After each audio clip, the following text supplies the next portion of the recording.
Slippers! Oh, hey, Taryl. Where did you get this? How many coupons did it take to get one of these?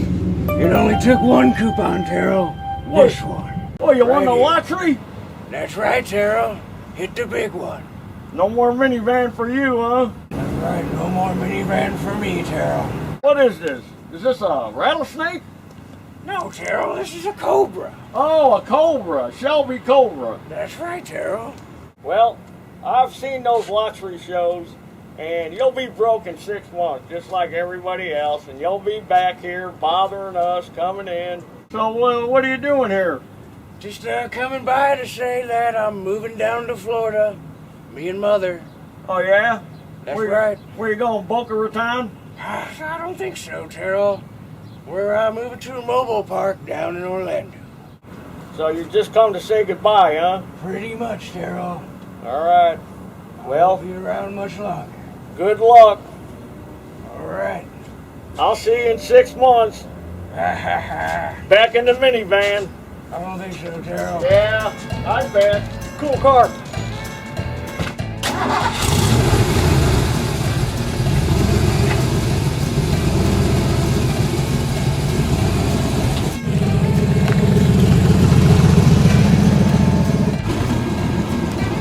See you later, suckers. Who's that pulling in? Kind of looks like Slippers.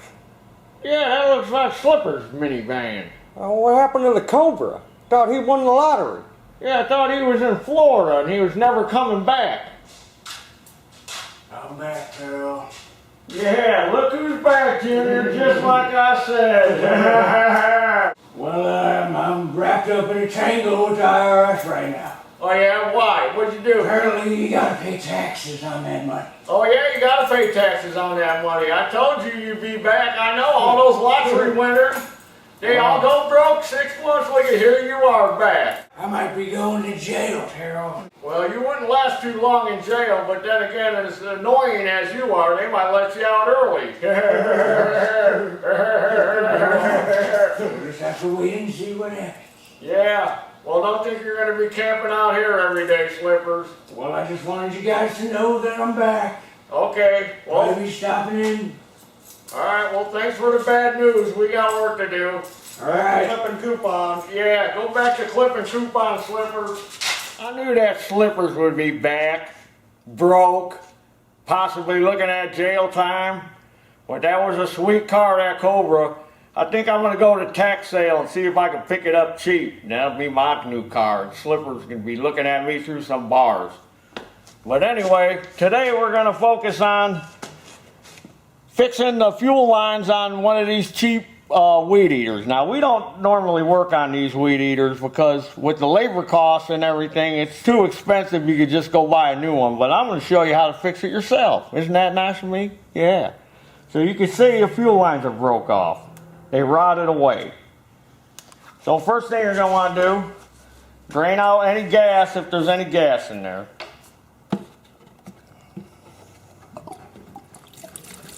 Get all that gas out. And then hear that? That's what's left of the fuel line.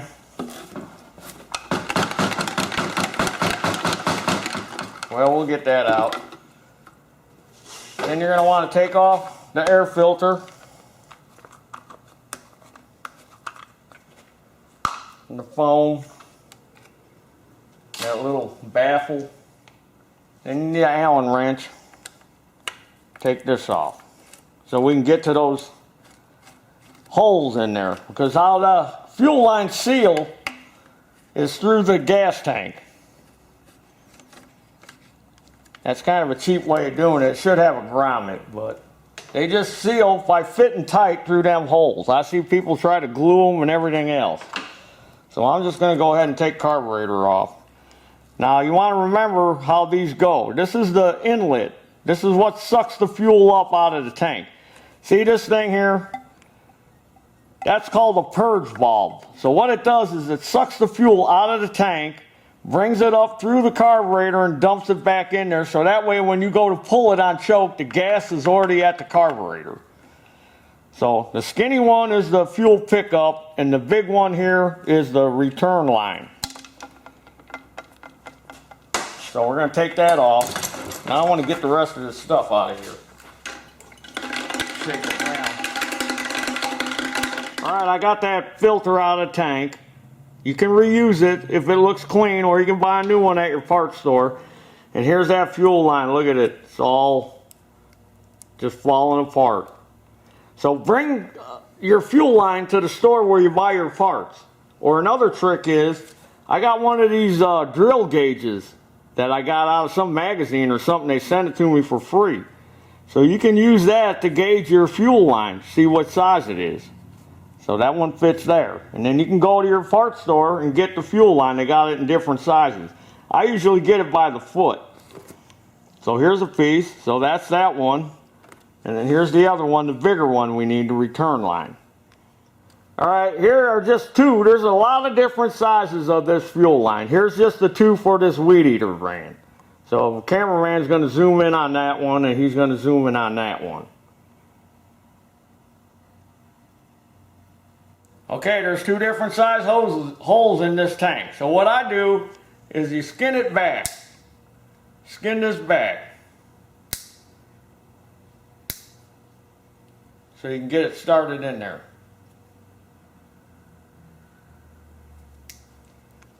And then come on over here, cameraman. And then stick it in there, because I got it skinned back, and kind of twist it a little bit and push on it. Alright, and then turn it. And then that's where the doctoring tools come in.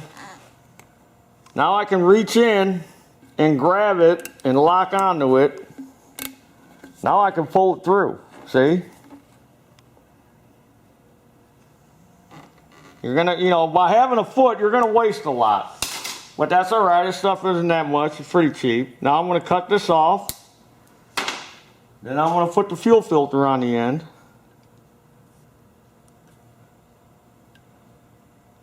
Now I'm going to tuck it down in there.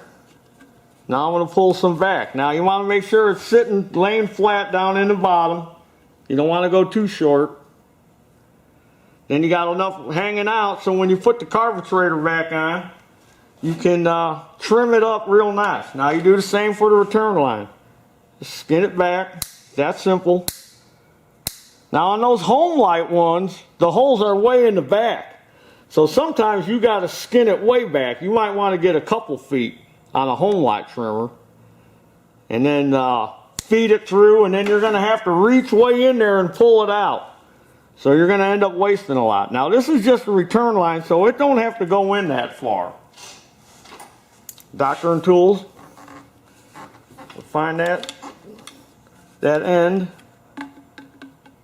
And grab it, pull it through. Now I'm just going to cut it off,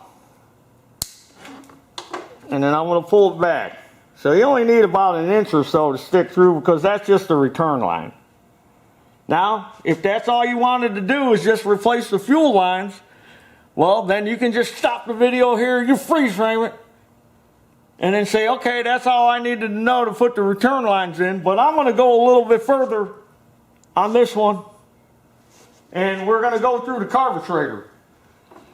Because you might want to replace this bulb, or these gaskets in here might be bad. So we're going to show you how to rebuild this carburetor. Okay, on these Zama carburetors, to find a model carburetor, you got to look in this little cavity here, and you can't see that C1U because the studs or the screws of the carburetor go through there. But that's what model this one is. It's a C1U, and then on the other side, you're not going to be able to see it with the camera. But up here is what type it is, and this one said it was a W7D. So then I went over to the computer, and I went on Zama's website, and I looked up a C1U W7D, and it said it took a GND 18 carburetor kit. And these kits are about $5. Now, there's going to be a bunch of parts in here you're not even going to use. So what you do is when you take it apart, you match up the parts exactly that you need, and you just throw the rest of them away because you're not going to use them. And then here's that little purge bulb, but they call it a syringe.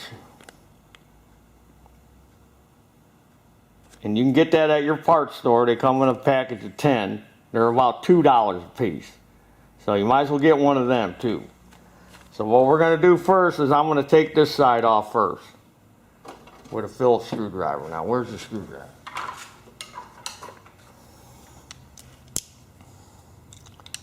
Take off these two screws and we want to look inside there. Now some of these carburetors, if you rebuild it and that kit and it still don't work, you got to buy a new carburetor. So this is the fuel pump side, because those are the flapper valves for the fuel pump. And this is that hard plastic. And then down in here is that little screen. And that's usually where a bunch of crap gets accumulated in there and won't let the fuel pass through. So let me get my pick tool, I'm going to pick that out. I should have had it up there already. Now this screen here is real thick and stiff. I don't like these screens that are real thick and stiff. So I'm going to take this one out. And I got new ones that are real soft and pliable. Now if you can't find one of them screens at your parts store, then just leave it out. So here's one. See, this one's real soft. These, even though they look clean, they're so thick, a lot of times it won't let the fuel through. If you got a purge bulb that you're pumping and you pump it down and it don't return like this, it's real slow coming back, that's because this little screen is probably plugged up. So I got the new screen. And then the other side's got the diaphragm on it. Now that diaphragm's got to be soft and supple. If it's all hard, you need to replace it, because it's not going to let the fuel through, because that's what pushes on the little needle valve. See, this one's soft. Actually, this carburetor probably don't even need a carb kit, but I took it apart anyway. See, here's your needle valve, which when that little pin pushes on there, that's what lets the fuel through. But another thing is, sometimes they put sealer on here and that sealer comes off after a while and it starts swirling around in there and gets stuck in these little holes. So I took it apart. I'm going to clean it, blow it off with some air, and put it back together, and we're going to put it back on the weed eater and it should run. Okay, I'm going to touch over here. These are metering gauges for setting this. For setting that needle valve. Z for Zama, W for Walbro. You can find these on the inner screen. I'm sure there's people on there selling these. They're not too much money. So you just find the model carburetor on there. We got the C1U. And then you just lay it in the flat spot here and looky here. Can you see that right in there, Mr. Cameraman? There's a gap. So what we need to do is bend that up. So that's just touching.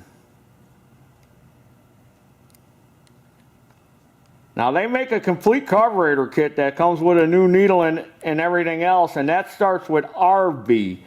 GND stands for gasket and diaphragm. The RV kit is rebuild kit, and that comes with this new tang and a new needle valve and all that. But a lot of times you don't need all that. But if you do, you get an RV kit under that model number. So that's how we want that, just like that. Make sure it springs up and down. Alright, so now we can move on to our gaskets. Here's the old one. And look, there's 4 or 5 different ones. And gaskets too. So what you do is you just find the one that matches. That one don't match, get it out of here. That one don't match, get it out of here. This one don't match. Let me flip around. Sticking in my fingers. That one don't match, get out of here, get out of here. There it is, see, everything matches. All the holes, everything line up. So that's the old one. Get rid of that one. This is the new one. Now we got to find the gasket. Here's the gasket. See, first time on that one. This one's different. See, get out of here. This one, that don't match. Get out of here. It's this one. See, all the holes line up. So all you have to do is when you do this, just, take your time and make sure gasket, then the fuel pump. So that's done. So now we can stick this back on. Oh, got to put my little screen back in there. You got to have little hands, little doll-like hands for these little carburetors. Take my little pick tool, set that back in there somehow.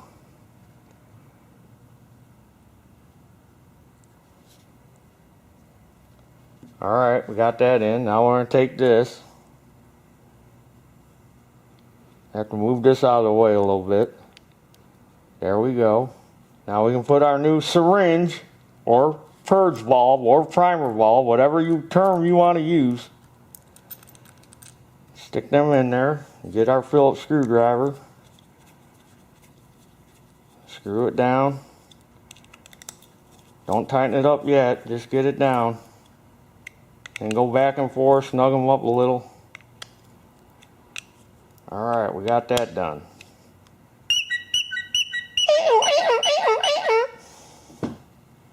Now, coming to the diaphragm. Gasket and the diaphragm. The metal disc always goes down. You don't use this side. You always use the side with the disc. So, that's pretty simple. There's only a couple parts left. This was the old gasket. Get out of here. This is like a rubbery one. I don't like that. I like the cellophane ones better. So, you got the diaphragm.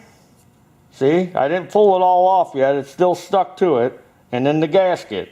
And that's just how we want it. Diaphragm and gasket. You don't want to do it like this. You don't want to do it like this. That's wrong. So diaphragm first, or gasket first. That way. Then the diaphragm. Then the cover. That little hook thing goes in that hole there. Now remember, just match them up with whatever kit you got. That's all you got to do. Just take your time. Gotta have patience. Remember, patience is a virtue. Gotta have patience. And then just tighten this down. Now we're ready to put this back on the weed eater. Oh yeah, one other thing I want to touch on too. How are you going to adjust this carburetor? It's got that in there. You got to have these special tools, which you can only get if you're a dealer. Here's a couple of ones. These are in the shape of a D. This one's in the shape of a D. And then this was the spline one. And then they even make another one they call Pac-Man. This is the one we need.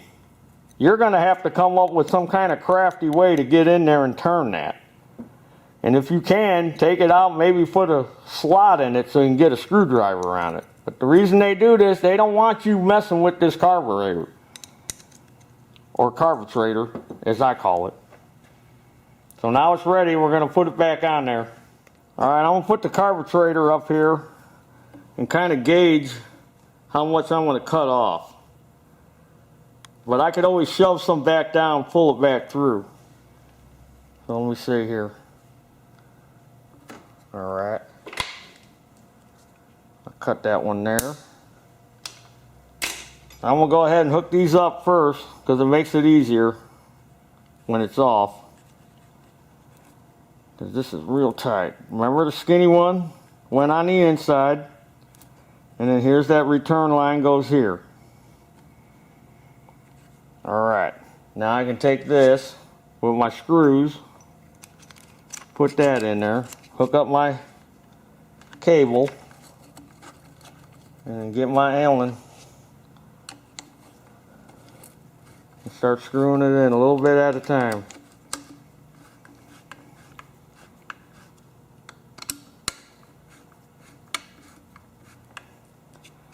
Alright. Careful, you're screwing in the plastic so you ain't got to get all beastie. And now let's see. We got a little bit of a kink there, so I'm going to pull some of this back. Where's my doctoring tool? Let me get over here. I'm going to pull this out a little so I ain't got a kink.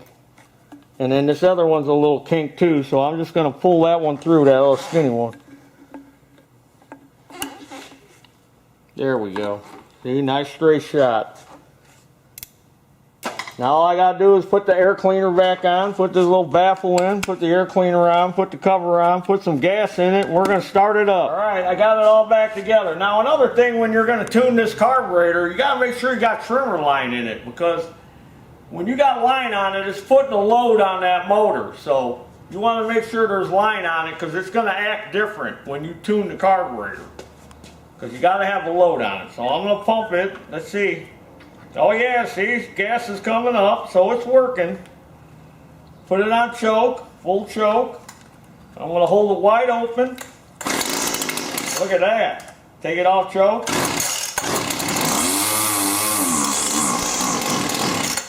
Alright, I'm going to open it up a little. Just a little bit. I'm going to choke it again. Well, this time I'm going to put it on half choke.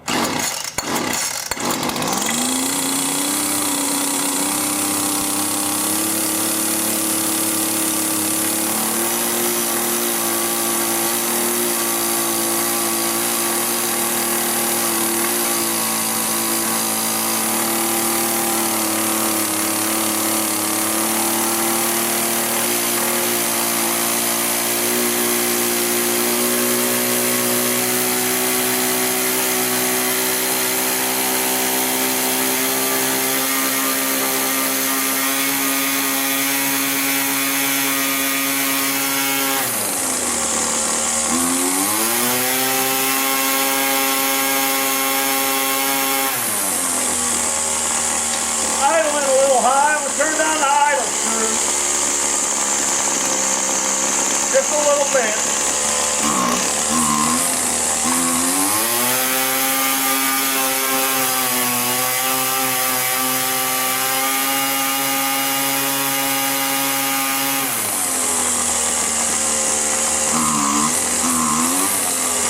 Let me open it up a little bit.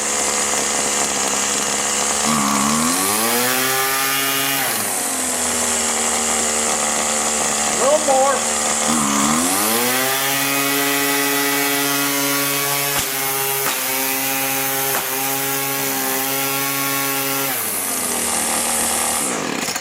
Now remember, when you're tuning it, it's just like opening a valve of water.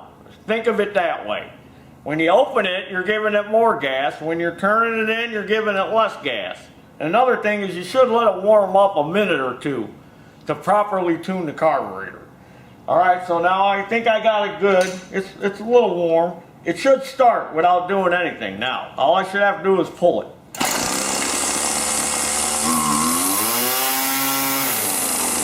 So when you get that hesitation, when you're throttling it and it's bogging down, that means it ain't getting enough fuel. So you got to open it up a little bit. Just a little bit at a time. And then there's your dinner. I'm fixing one of these cheap Wheaties. Runs good now. I think me and Junior will go out later and we'll have some weed whack fights later. Hey, those are fun. Hey, there's your dinner.